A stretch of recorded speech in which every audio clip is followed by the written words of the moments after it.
Hello students, welcome to syndicate IAS. हम लोग राष्ट्रपति के क्रम में श्रृंखलागत अध्ययन कर रहे हैं। राष्ट्रपति से संबंधित अधिकार एवं शक्तियों का विस्तार से अध्ययन इस क्लास की मुख्य विशेषता है।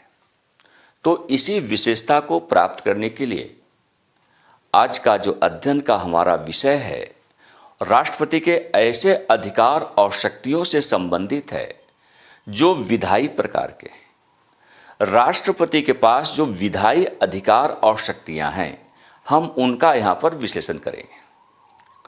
इसके पहले भी आप लोगों ने अध्ययन किया कि भारत का राष्ट्रपति कार्यपालिका का संवैधानिक प्रमुख है। इसलिए अनुच्छेद 53 के आधार पर कार्यपालन से संबंधित भारत के राष्ट्रपति को विशिष्ट अधिकार और शक्तियां प्रदान की गई है। हालांकि आप लोगों ने इस बात का भी अध्ययन किया है कि राष्ट्रपति अपने कार्यपालिका अधिकार शक्तियों का प्रयोग स्वयं नहीं करता, बल्कि प्रधानमंत्री और उसके मंत्रिपरिषद के माध्यम से करता है, जैसा कि आर्टिकल 74 में कहा गया है। तो आर्टिकल 53 और आर्टिकल 74 इन दोनों के आधार पर जब समग्रता के साथ आप विश्लेषण करते हैं, भारत के राष्ट्रपति के पास जो अधिकार और शक्तियां निर्धारित की गई हैं, एक व्यवहारिक परिप्रेक्ष्य में उभर कर सामने आती है। कुल मिलाकर देखें तो राष्ट्रपति के पास जो अधिकार और शक्तियां, वैसे तो उसकी बहुत लंबी फेहरिस्त है, लेकिन मुख्य रूप से दो बड़े भागों में बांटकर इसका अध्ययन किया जा सकता है। जो सामान्य प्रशासन की व्यवस्था जुड़ी शक्तियां हैं, सामान्य संदर्भ में राष्ट्रपति के पास जो शक्तियां निर्धारित की गई हैं वे, और कुछ आपातकाल के दौरान कुछ विशेष परिस्थितियों में जिन शक्तियों का प्रयोग का अधिकार राष्ट्रपति को दिया गया है, उन शक्तियों को भी हम यहां पर अवलोकन कर रहे हैं। तो राष्ट्रपति के पास जो शक्तियां दी गई है उन्हें दो बड़े भागों में बांटा जा सकता है, सामान्य शक्तियां और विशिष्ट श्रेणी की शक्तियां। सामान्य शक्तियों के क्रम में कार्यपालिका अधिकार शक्तियां, विधायी अधिकार शक्तियां, न्यायिक अधिकार शक्तियां, वित्तीय अधिकार शक्तियां, कूटनीतिक अधिकार शक्तियां, सैन्य अधिकार शक्तियां, निषेधाधिकार शक्तियां, ये सब सम्मिलित हैं। और जब हम विशिष्ट शक्तियों के बारे में अध्ययन करते हैं तो ये वैसी शक्तियां हैं जिनका प्रयोग सामान्य व्यवस्था के दौरान नहीं, बल्कि आपातकाल के दौरान इन शक्तियों का प्रयोग किया जा सकता है। और यही कारण है कि जो विशिष्ट प्रकार की शक्तियां राष्ट्रपति के पास हैं, उन्हें हम आपातकालीन शक्तियों के रूप में जानते हैं। और इस संदर्भ में 3 प्रकार की शक्तियां राष्ट्रपति को नियोजित किए गए हैं। वे कौन कौन हैं? तो राष्ट्रीय आपात से जुड़ी हुई शक्तियां, राज्यों में राष्ट्रपति शासन को लागू करने से संबंधित शक्तियां, वित्तीय आपात की शक्तियां। इनका प्रयोग केवल और केवल आपात उपबंध के रूप में ही किया जा सकता है। तो आज का जो अध्ययन का विषय है, इसके पहले आपने कार्यपालिका अधिकार शक्तियों का अध्ययन कर लिया है, विस्तार से अध्ययन किया है। अब इस श्रृंखला में हमारा जो अध्ययन आज का जो आगे जारी होने वाला है, वह विधायी अधिकार एवं शक्तियों से जुड़ा हुआ है। तो हम लोग समझने का प्रयास करेंगे कि राष्ट्रपति के पास जो विधायी अधिकार एवं शक्तियां हैं, वे कैसी हैं, किस प्रकार की हैं। तो यहां समझना होगा कि राष्ट्रपति के पास विधायी अधिकार और शक्तियां इस संदर्भ में महत्वपूर्ण बन जाती हैं क्योंकि भारत का राष्ट्रपति भारत की संसद का अभिन्न अंग है। राष्ट्रपति संसद का सदस्य नहीं होता, लेकिन संसद के साथ वह अभिन्नता के साथ जुड़ा होता है। संसद का वह अभिन्न अंग होता है। राष्ट्रपति और संसद के दोनों सदनों के बीच एक अभिन्न संबंध स्थापित होते हैं। इसको आप संविधान के व्यवस्था के आधार पर समझ सकते हैं। संविधान के अनुच्छेद 79 में स्पष्ट किया गया है। अनुच्छेद 79 का यदि आप अवलोकन करें तो उसमें यह निर्धारित किया गया है कि भारत की एक संसद होगी जो राष्ट्रपति और 2 सदनों से मिलकर बनेगी। अब यहां पर देखिए, संसद का मतलब ही होता है राष्ट्रपति और 2 सदन, अकॉर्डिंग टू आर्टिकल 79। तो राष्ट्रपति क्या है? संसद का एक पार्ट है, अभिन्न पार्ट है। यदि संसद के दोनों सदनों से राष्ट्रपति को विलग कर दिया जाए, यानी 2 सदन तो हो, राष्ट्रपति उसका जुड़ा हुआ नहीं हो, तब यह संसद के रूप में नहीं, केवल विधायिका के रूप में जाना जाता है। लेकिन विधायिका के साथ, विधायिका के दोनों सदन, राज्यसभा और लोकसभा, साथ में राष्ट्रपति को जोड़ दीजिए, तो राष्ट्रपति, राज्यसभा और लोकसभा, इन सबको सम्मिलित रूप से संसद कहा जाता है। तो राष्ट्रपति क्या है? संसद का अभिन्न अंग है। हालांकि न तो वह राज्यसभा का सदस्य होता है और न ही लोकसभा का सदस्य होता है, बावजूद संसद के अभिन्न अंग होने के कारण राष्ट्रपति के पास व्यापक विधायी अधिकार और शक्तियां प्राप्त हैं। तो इस संदर्भ में विधायी अधिकार शक्तियों का प्रयोग राष्ट्रपति किस रूप में करता है, किन आधारों पर करता है, एक व्यापक अध्ययन के माध्यम से इसे समझा जा सकता है। राष्ट्रपति के पास जो विधायी अधिकार हैं, उनका प्रयोग करते हुए वह संसद की बैठक को आहूत कर सकता है। संसद की बैठक को, संसद के सत्र को वह बुला सकता है। यह राष्ट्रपति का अधिकार है। तो राष्ट्रपति संसद के सत्र को आहूत कर सकता है, सत्रावसान की वो घोषणा कर सकता है, ये भी उसका विधायी अधिकार में सम्मिलित है। और जब वार्षिक सत्र का आयोजन होता है, संसद के साल में कम से कम 2 सत्र का आयोजन होना आवश्यक होता है, और 2 सत्रों के बीच 6 महीने से अधिक का अंतराल नहीं हो सकता। लेकिन जो भारतीय प्रणाली है, साल में कम से कम 3 सत्र आयोजित होते हैं। एक बजट सत्र होता है जो कि वार्षिक सत्र के रूप में जाना जाता है। दूसरा ग्रीष्मकालीन सत्र होते हैं या मानसून सत्र भी आप कर सकते हैं। तीसरा शरदकालीन या शीतकालीन सत्र होते हैं। ये 3 संसद के सत्र होते हैं, 3 अधिवेशन आप कर सकते हैं, सेशन आप कर सकते हैं। संसद का जब वार्षिक सत्र आयोजित होता है, उसकी पहली बैठक को राष्ट्रपति संबोधित करता है। और यदि आम चुनाव का आयोजन किया गया हो, उसके परिणाम के उपरांत नई लोकसभा का गठन किया गया हो, नई लोकसभा के गठन के उपरांत आयोजित प्रथम अधिवेशन की प्रथम बैठक को राष्ट्रपति संबोधित करता है। यह भी उसका विधायी अधिकार में सम्मिलित है। तो राष्ट्रपति का जो विधायी अधिकार है वह बहुत ही व्यापकता लिए हुए है, बहुत ही महत्वपूर्ण अधिकारों से संबंधित है भारत का राष्ट्रपति। तो यहां पर हम देख रहे हैं कि राष्ट्रपति नई लोकसभा के गठन के पश्चात और संसद के वार्षिक सत्र के आरंभ में दोनों सदनों की समवेत बैठक को संबोधित करता है। तो वहां पर जो ज्वाइंट सेशन होते हैं, चाहे वो वार्षिक बैठक आयोजित हो रहा हो, चाहे नई लोकसभा के गठन के बाद संसद की बैठक बुलाई गई हो, तो इस दौरान वह संसद को संबोधित करता है, संसद की बैठकों में पार्टिसिपेट करता है, सदस्यों को संबोधित करता है। राष्ट्रपति के पास एक बड़ा अधिकार है कि वह लोकसभा को भंग कर सकता है।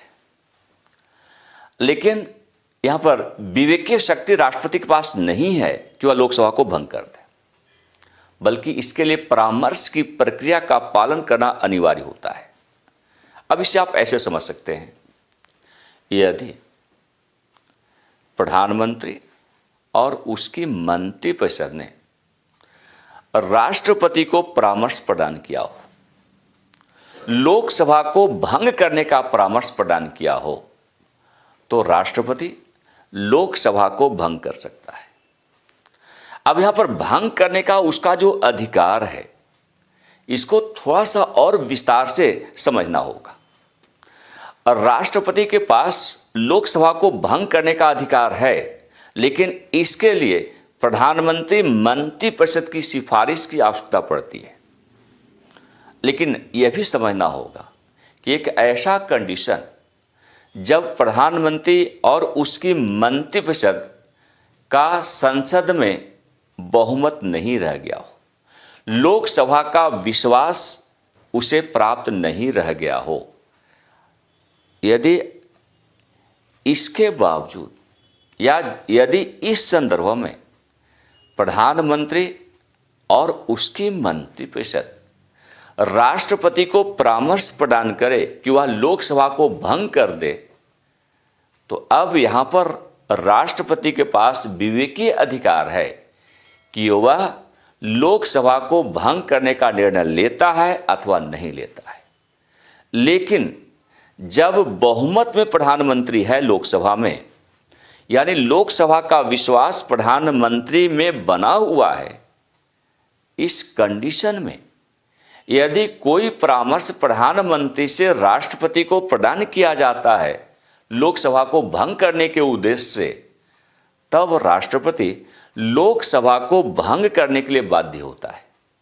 लेकिन यदि प्रधानमंत्री ने बहुमत खो दिया है और तब वह राष्ट्रपति को लोकसभा को भंग करने की सिफारिश करता है, तो राष्ट्रपति ऐसी सिफारिश को मानने के लिए बाध्य नहीं होता। वह चाहे तो लोकसभा को भंग करने का निर्णय ले सकता है, भंग कर सकता है अथवा भंग नहीं कर सकता है, उसको वह कंटिन्यू बनाए रख सकता है। इसके अतिरिक्त अगर आप देखें तो भारत के राष्ट्रपति के पास एक बड़ा अधिकार है कि यदि संसद के दोनों सदनों के बीच किसी विषय को लेकर, साधारण विधेयक को लेकर विवाद उत्पन्न हो गया हो, गतिरोध उत्पन्न हो गया हो, डेडलॉक उत्पन्न हो गया हो, तो वह दोनों सदनों की संयुक्त बैठक को बुला सकता है। और अब तक 3 बार इस प्रकार के संयुक्त बैठक का आयोजन किया गया है। इसका विस्तार से हम लोग अध्ययन करेंगे जब संसद के बारे में अध्ययन किया जाएगा, तो वहाँ पर काफ़ी विस्तार से अध्ययन हम लोग करते हैं कि ज्वाइंट सेशन का आयोजन किस संदर्भ में और आयोजन करने की प्रक्रिया क्या होती है, इन तमाम बातों का विस्तार से अध्ययन करेंगे जब संसद का अध्ययन किया जाएगा। फिलहाल केवल आपको इतना समझना है कि राष्ट्रपति का जो विधायी अधिकार है, उस विधायी अधिकार के रूप में वह दोनों सदनों के बीच गतिरोध उत्पन्न होने पर उस गतिरोध को तोड़ने के उद्देश्य से दोनों सदनों की संयुक्त बैठक को बुला सकता है। यानी संसद के संयुक्त बैठक बुलाने का अधिकार राष्ट्रपति को प्राप्त है। और इसी प्रकार आप देखें तो कुछ ऐसे विधेयक होते हैं जैसे धन विधेयक है, या कुछ ऐसे वित्त विधेयक जिनका संदर्भ है अनुच्छेद 117(1) से जुड़ा हुआ हो, तो धन विधेयक को या अनुच्छेद 117(1) से संबंधित वित्त विधेयक को राष्ट्रपति की पूर्व अनुमति से सर्वप्रथम लोकसभा में प्रस्तुत किया जा सकता है। चूंकि धन विधेयक है, तो धन विधेयक का जो प्रस्तुतिकरण है संसद के पटल पर धन विधेयक को जो प्रस्तुत किया जाता है, इसकी एक प्रक्रिया है। और प्रक्रिया क्या है कि कोई भी धन विधेयक सर्वप्रथम लोकसभा में प्रस्तुत किया जा सकता है, न कि राज्यसभा में। और उसमें भी लोकसभा में इस प्रकार के धन विधेयक को प्रस्तुत किए जाने से पूर्व राष्ट्रपति की सहमति की आवश्यकता होती है। तो यहां पर भी राष्ट्रपति का एक बड़ा विधायी अधिकार आपको देखने को मिल रहा होगा। इसके अतिरिक्त भारत के राष्ट्रपति के पास अध्यादेश जारी करने का एक बड़ा विधायी अधिकार है। अब इसको थोड़ा सा हम विस्तार से समझेंगे। देखिए, कानून निर्माण का जो अधिकार है, विधि का निर्माण करने का जो अधिकार है, वो संसद को प्राप्त है।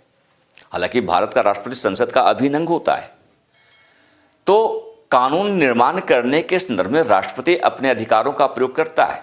राष्ट्रपति का भी सहयोग उसमें होता है, लेकिन पूर्ण सहयोग जो है केवल राष्ट्रपति का नहीं होता, बल्कि दोनों सदन के द्वारा विधि निर्माण से संबंधित विधेयक पारित किए जाते हैं, राष्ट्रपति के द्वारा उस पर हस्ताक्षर किया जाता है, और तब कहीं नए कानून का निर्माण करना संभव होता है। लेकिन एक ऐसा सिचुएशन, एक ऐसी परिस्थिति जब संसद का विश्रांति काल चल रहा हो, संसद का अधिवेशन नहीं चल रहा हो, संसद का सत्र आहूत नहीं किया गया हो, यानी संसद की बैठकें आयोजित नहीं हो रही हो, और उस दौरान किसी नए कानून की आवश्यकता है, तो इसके लिए एक समाधान भारत के संविधान में दिया गया है। अनुच्छेद 123 में यह अभी निर्धारित किया गया है कि यदि संसद का विश्रांति काल चल रहा हो, इस दौरान राष्ट्रपति अध्यादेश जारी कर सकता है। राष्ट्रपति के द्वारा जारी अध्यादेश एक कानून के रूप में प्रयोग में लाया जाएगा। यानी यदि राष्ट्रपति कोई अध्यादेश जारी करता है, कोई ऑर्डिनेंस जारी करता है, तो उसका वही प्रभाव होगा जो किसी कानून का होता है। तो राष्ट्रपति द्वारा जारी अध्यादेश कानून के रूप में प्रचलन में लाया जाएगा। राष्ट्रपति कब अध्यादेश जारी करता है? तो राष्ट्रपति तब अध्यादेश जारी करने का अधिकार रखता है जब संसद का सत्र नहीं चल रहा हो। दूसरी बात कि राष्ट्रपति के पास अध्यादेश जारी करने का जो विधायी अधिकार है, वह संविधान के अनुच्छेद 123 में प्रावधानित है। तो अनुच्छेद 123 का यदि आप अवलोकन करते हैं तो निष्कर्षतः कहा सकता है, अनुच्छेद 123 का प्रयोग करते हुए राष्ट्रपति अध्यादेश जारी कर किसी नए कानून का निर्माण कर सकता है, किसी नए कानून को प्रचलन में ला सकता है। अब राष्ट्रपति ने क्या किया कि उसने अध्यादेश जारी किया और उस अध्यादेश के माध्यम से किसी नए कानून का प्रचलन प्रारंभ हो गया। अब नया कानून जो है प्रचलित हो गया। यहां पर देखिए, ऐसा अध्यादेश अधिकतम 6 माह तक जारी रहेगा। यानी जिस तिथि को राष्ट्रपति ने अध्यादेश जारी किया है, उस तिथि से लेकर आगामी 6 माह तक अध्यादेश का प्रचलन होता रहेगा। परंतु इस दौरान यदि संसद की बैठक आरंभ हो जाती है, तो बैठक आरंभ होने की तिथि से अधिकतम 6 सप्ताह तक ही अध्यादेश का प्रचलन संभव होगा। यदि इन 6 सप्ताह के दौरान संसद द्वारा अध्यादेश पर विचार नहीं किया गया हो, अगर विचार करके कानून बना दिया गया तो स्थायी कानून का हिस्सा हो जाएगा, स्थायी कानून के रूप में उसका प्रचलन होगा, फिर वो चलता रहेगा। लेकिन सपोज दैट यदि अध्यादेश पर संसद की बैठक आरंभ होने के 6 सप्ताह तक विचार ही नहीं किया गया हो, संसद की बैठक तो आयोजित हो गई है और 6 सप्ताह व्यतीत हो गए, इस दौरान अध्यादेश पर संसद ने विचार नहीं किया, 6 सप्ताह की समाप्ति के साथ ही ऐसा अध्यादेश स्वतः समाप्त हो जाएगा। उसको वापस लेने की आवश्यकता नहीं है। जैसे ही 6 सप्ताह की समाप्ति होगी, अध्यादेश का जीवन काल समाप्त हो जाएगा। अब इसको एक उदाहरण से आप समझ सकते हैं। कोई भी अध्यादेश जब वह जारी होता है तो इस प्रकार का अध्यादेश 6 महीने के जीवन काल से संबंधित होता है। उसका जीवन काल जो है 6 महीने का होता है। तो कितने समय के लिए? 6 मंथ के लिए अध्यादेश का प्रचलन होता रहेगा। इसको एक उदाहरण से आप बेहतर ढंग से समझ सकते हैं। सपोज दैट 1 जनवरी 2024 को राष्ट्रपति ने कोई अध्यादेश जारी किया। इसकी आयु कब तक की होगी? 30 जून तक इसकी अवधि हो सकती है। यानी कब तक इसका प्रचलन होता रहेगा? 30 जून 2024 तक। 30 जून 2024 तक इसका प्रचलन होता रहेगा, इसकी अवधि बनी रहेगी। लेकिन इसे हमें इस रूप में समझना है, ये 6 महीने की अधिकतम अवधि है। इस 6 महीने के दौरान कभी भी यदि संसद की बैठक आरंभ हो जाती है, तब इसकी अवधि 6 माह की नहीं होगी, बल्कि बैठक प्रारंभ होने की तिथि से लेकर आगामी 6 सप्ताह तक ही अध्यादेश का प्रचलन हो सकता है। तो सपोज दैट 1 जनवरी 2024 को अध्यादेश जारी किया गया, अधिकतम अवधि 30 जून 2024 तक की होगी, ये इसकी अधिकतम अवधि होगी। इसी बीच क्या हुआ कि 1 फरवरी 2024 को सेशन शुरू हो गया संसद का। ये सेशन प्रारंभ हो गया। तो अब यहां पर चूंकि जो अध्यादेश जारी किया गया था वह भी 30 जून तक प्रचलन में रहेगा।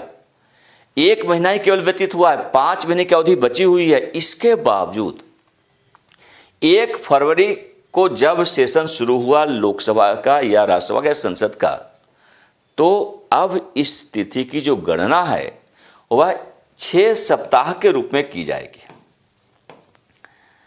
यानी इस संदर्भ में अगर आप देखें तो अध्यादेश का जीवन काल अब केवल 6 सप्ताह का होगा। तो यहां पर 6 वीक को ध्यान रखना है। कहने का आशय कि ये आपका 1 मंथ जो है 4 सप्ताह मान लीजिए फरवरी का, और 2 सप्ताह मान लीजिए मार्च का। यानी नियर अबाउट 15 मार्च 2024 तक इस प्रकार का अध्यादेश प्रचलन में रहेगा। अब इस दौरान ये जो 6 सप्ताह की जो अवधि है, 6 वीक की जो अवधि है, इस दौरान यदि संसद ने अध्यादेश पर विचार किया तो कानून का निर्माण कर दिया, अब यह कानून प्रचलन में रहेगा, स्थायी कानून का हिस्सा हो जाएगा। लेकिन 6 सप्ताह तक संसद ने विचार ही नहीं किया, तो 6 सप्ताह की समाप्ति के साथ ही अध्यादेश स्वतः समाप्त हो जाएगा। अब इस अध्यादेश का प्रचलन आगे नहीं होगा। तो अध्यादेश जारी करने का जो अधिकार भारत के राष्ट्रपति के पास है, उसे आपको इसी रूप में समझने की आवश्यकता है। तो यहां पर हमने देखा कि राष्ट्रपति क्या कर सकता है? अध्यादेश जारी कर सकता है, उसका विधायी अधिकार है, परंतु ऐसा अध्यादेश केवल 6 माह तक प्रचलन रह सकता है। और इस दौरान यदि संसद की बैठक आहूत कर दी जाती है, आयोजित कर दी जाती है, बुला ली जाती है, तो बैठक प्रारंभ होने की तिथि से केवल 6 सप्ताह तक ही अध्यादेश का प्रचलन संभव होगा। उस दौरान संसद पर डिपेंड करता है कि वह इसे कानून के रूप में स्वीकार करती है अथवा नहीं करती है। और यदि इस पर विचार संसद ने नहीं की है तो 6 सप्ताह की समाप्ति के साथ ही अध्यादेश का स्वतः समापन हो जाएगा। तो आज आपने राष्ट्रपति के विधायी अधिकारों को समग्रता के साथ और व्यापकता के साथ समझा है। हम लोग इसी क्रम में आगे भी अध्ययन जारी रखेंगे। जो नेक्स्ट क्लास हमारी होगी उसमें राष्ट्रपति से संबंधित जो न्यायिक अधिकार और शक्तियां हैं उसका भी विस्तार से अध्ययन करेंगे। तो तब तक के लिए आप सबको बहुत बहुत धन्यवाद।